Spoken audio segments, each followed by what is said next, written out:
الکوثر آیت نمبر 1 میں الکوثر کے معنی کی اب ہم ڈیٹیل میں جائیں گے کہ ہمیں احادیث اور صحابہ اکرام اور مفسرین دین کی ریسرچ سے کیا پتہ چلتا ہے کہ الکوثر کیا ہے۔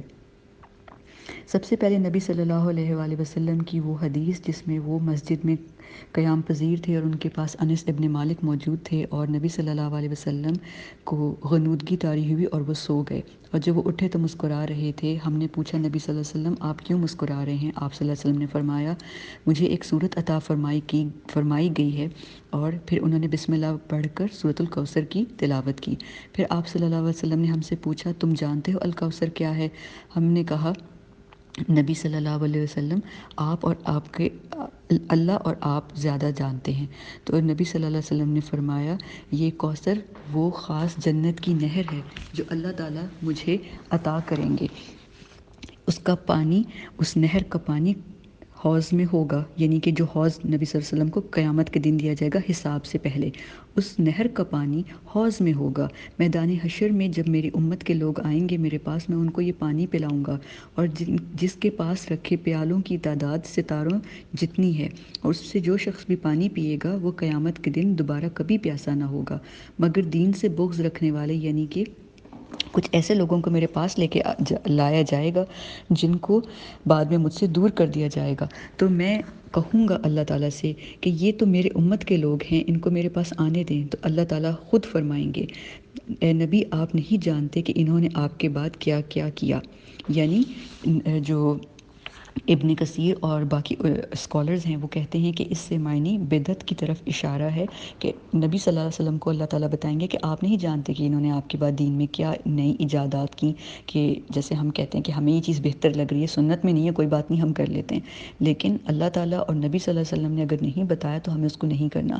تو یہ سورہ جو ہے سورۃ الکوثر، اس کے جب ہم ڈیپتھ میں جاتے ہیں اور جب ہم اس سے ریلیٹڈ یہ حدیث پڑھتے ہیں تو یہ بہت ہی پروفاؤنڈ، بہت ہی ایک پاورفل حدیث ہے، جس سے ہمیں پتہ چلتا ہے کہ ہمیں اپنا انالیسس کرنا ہے کہ ہم کہیں کوئی بدعت میں انوالو تو نہیں ہو رہے ہیں جان بوجھ کر یا نادانستہ۔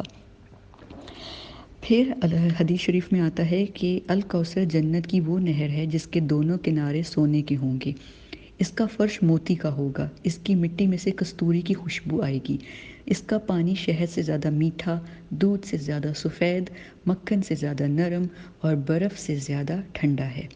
یہ خاص جو نہر ہے یہ نبی صلی اللہ علیہ وسلم کو معراج پر بھی دکھائی گئی تھی۔ تو یہ کوثر سے ریلیٹڈ جو ہیں وہ احادیث تھیں۔ اس کے علاوہ جو اب صحابہ اکرام ہیں انہوں نے کیا فرمایا، اس کے اندر ہمیں ایک بہت پاورفل واقعہ ملتا ہے جو ہمیں امام بخاری سے ریلیٹڈ نریٹڈ ہے۔ وہ کہتے ہیں کہ ابن عباس نے کہا کوثر خیر کثیر ہے جو اللہ تعالیٰ نے نبی صلی اللہ علیہ وسلم کو دی۔ تو ابن عباس کے ایک شاگرد تھے، انہوں نے حضرت سعید بن جبیر ایک صحابی ہیں ان کو کہا کہ اللہ تعالی ہم نے تو لوگوں کو یہ کہتے سنا ہے کہ یہ جو کوثر ہے یہ تو جنت کی ایک نہر ہے، لیکن آپ کہہ رہے ہیں کہ یہ تو خیر کثیر ہے۔ تو سعید بن جبیر نے آگے سے کہا کہ جو جنت کی نہر ہے اس میں اتنی خیر کثیر ہے جو اللہ تعالیٰ نے نبی صلی اللہ علیہ وسلم کو دی، لہٰذا اگر اس نہر میں اتنی خیر کثیر ہے تو یہ بھی کوثر کا ہی ایک حصہ ہے۔ پھر ہم چلتے ہیں اب علماء اکرام کی ریسرچ کی طرف کہ انہوں نے کوثر سے ریلیٹڈ کیا ان کی ریسرچ ہے، کیا ان کی کنکلوژنز ہیں، انہوں نے کوثر کو کس طرح دیکھا۔ اس میں ہم سب سے پہلے چلتے ہیں امام رازی کی طرف، کیونکہ انہوں نے کوثر کے اوپر بہت ریسرچ کی، انہوں نے پوائنٹس بنا کے اس بارے میں اپنی پوری ٹریڈیشنز لکھی۔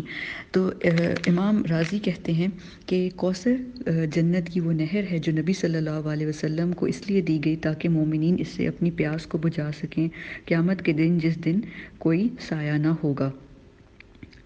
نمبر 2، وہ کہتے ہیں کہ اللہ تعالیٰ، اب یہ تو ایک جنرلائزڈ ایک انڈرسٹینڈنگ ہے جو ہم کوثر کی سمجھتے ہیں، اس کے علاوہ امام رازی کیا کہتے ہیں، امام راضی کی کتاب ہے تفسیر الکبیر، اس کے اندر انہوں نے لسٹ بنائی ہے. تو یہ ان کا ایک جنرلائزڈ اوپینین تھا، لیکن اس کے علاوہ دنیاوی لحاظ سے نبی صلی اللہ علیہ وسلم کو کوثر میں کیا کیا انکلوڈڈ ہے، اب ہم وہ باتیں کریں گے.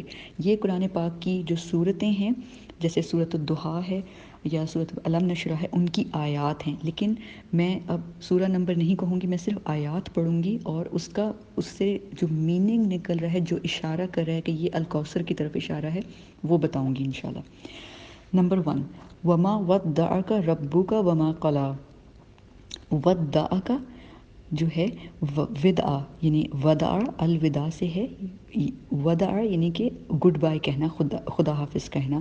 تو اس کے دو روٹ ورڈز ہیں. ودع کا یعنی کہ اللہ تعالیٰ نبی صلی اللہ علیہ وآلہ وسلم کو کہہ رہے ہیں کہ ہم نے آپ کو الوداع نہیں کہا، ہم نے آپ کو ابینڈن نہیں کیا. اردو میں جب ہم کہتے ہیں ہم نے آپ کو نہیں چھوڑا، تو آپ نہ ہم آپ سے ناراض ہیں. یعنی کہ اللہ تعالیٰ کلیئرلی نبی صلی اللہ علیہ وسلم کو کہہ رہے ہیں کہ ہم نے آپ کو نہیں چھوڑا. کیونکہ قریش مکہ جب نبی صلی اللہ علیہ وسلم کے پاس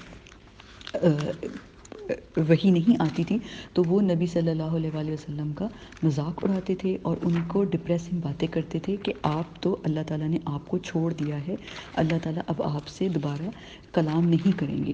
تو اللہ تعالیٰ نے نبی صلی اللہ علیہ وسلم کو کہا کہ ہم نے آپ کو نہیں چھوڑا، نہ ہی ہم آپ سے بیزار ہیں. تو یہ امام راضی کا پوائنٹ نمبر 1 تھا.